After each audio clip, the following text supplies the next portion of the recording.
folks, tonight we're talking about chords. Now, I do recommend that at some point you sit down and learn, when I'm in the key of D, these are the chords that come up most frequently. When I'm in the key of A, anything place that you play often. And then for each of those chords that you know is going to come up, go through and find a voicing, what group of notes you want to play. That's kind of your go-to way of playing that, so you can get around in these keys easily. But there do come these moments when people just throw things at you. Oh, it's an E minor, and it goes to a G and whatever. And there is a way to quickly figure out how to play a chord, even if it's in an unfamiliar key or if it's not one that you've played before. Let's talk about that. Chords are made out of what we call the root, which is just a fancy name for the first. So the first, third, and fifth notes of chord are what make a chord when you put them together. So you start on the root and you go up 2 notes to third and up again to the fifth, root, third, fifth. That's what makes it. Now, if you're playing a piano or guitar, you're playing all those guys. But on the fiddle, we only ever get 2 at a time. And this is a good time to remember that fiddles are tuned in fifths. So there's 5 notes from one string to the next. So G, A, B, C, D is your next string. And then D, E, F, G, A is the next one, so on and so forth. And that's important because we can use that relationship to make little chord shapes even if we don't necessarily know what the notes are yet. So any place on the fiddle you can find the root. Straight across to its right is its fifth. Oh, sorry, you guys can't see that, can you? Slightly off the map, sorry. Root, and to the right is its fifth. Now, we can prove that by looking at, like, here's G, open G string, and G, A, B, C, D. There's its fifth. Same finger position to its right. So you put that G and that D together, and now you have a G chord. Now, if you were going through it, through the music theory, you know that a G chord is G, B, D. G is the root, B is the third, D is the fifth. We're using a root fifth voicing of the chord. But honestly, you didn't have to know that on the fly to just get to it. Play that note, the same finger position to its right.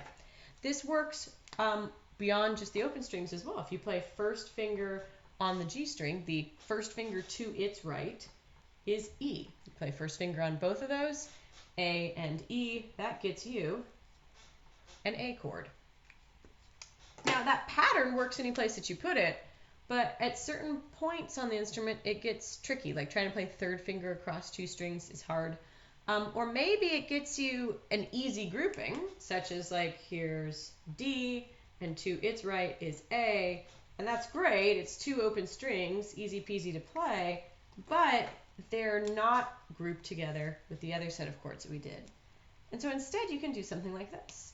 When you go to the left of a note, you actually get its fourth. And I know that's a little wacky, but think about here's D, to the right of D is A, but to the left of D is G. They're still fifths apart, but it's about the note relationships. If that makes your brain feel kind of fuzzy, it's okay. You can circle back to that. So just know that to the right, you get a relationship of fifth. To the left, you get a fourth, but you go up 1 more, and it's a fifth. Just the way that here's D, and to its right is A. Here's D, and to its left and up 1 is a different octave of A. So you play D and A together, and ta-da, there's your D chord. So kind of 2 different shapes. You've got 2 notes that are on a level, the root and its fifth to the right, or the root and finding its fifth by going to the left and up 1 note. What's nice about that, a couple of things. These are the 3 chords that you need to play for the key of D. D, G, and A. That will get you through most tunes that come up in the key of D major. And you can do that without ever having to change what strings you're bowing on and by only moving 1 finger total. So that's kind of an easy way to get used to that. It's a great way to practice your double stops too, right? As you can just get used to nailing that correct angle with the bow, getting with a groove on that, and not having to worry about juggling a melody or doing something as boring as an exercise. You can just put on a recording and play the chord progression behind it, which is a lot more fun.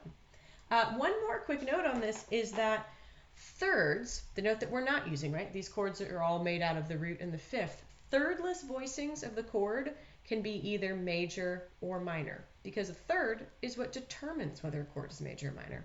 So when you've just got these open fifths, root and fifth, no third in there, that G chord you just learned could also be a G minor. That A chord could also be A minor.